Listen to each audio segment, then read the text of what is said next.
ஆண்டவர் இயேசு சொல்லுவார், உன் கண்ணு கூட இடரல் உண்டாக்கக்கூடாது, உன் காலு இடரல் உண்டாக்கக்கூடாது, உன் கை இடரல் உண்டாக்கினா ஒரு கையை தரித்து போடு. நீ ஒற்றை கையனா பரலோகத்தில் பிரவேசிப்பது நல்லது, நீ நரகத்துக்கு போவதை விட. அல்லேலூயா.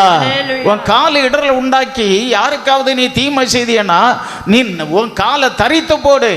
உன் காலு ரெட்டை காலோடு நீ நரகத்துக்கு போவதை விட நீ ஒற்றை காலனாய் நீ பரலோகத்தில் இருப்பது நலம். காரணம் என்ன?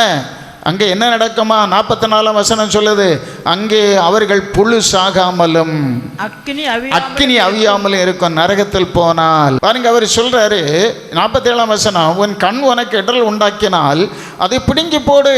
நீ 2 கண்ணுடையவனாய் நரக அக்கினியிலே தள்ளப்படுவதை பார்க்கிலும் ஒற்றை கண்ணனாய் தேவனுடைய ராஜ்யத்தில் பிரவேசிப்பது உனக்கு நலமாய் இருக்கும். அங்கே அவர்கள் புழு சாகாமலும் அக்கினி அவியாமலும் இருக்கும்.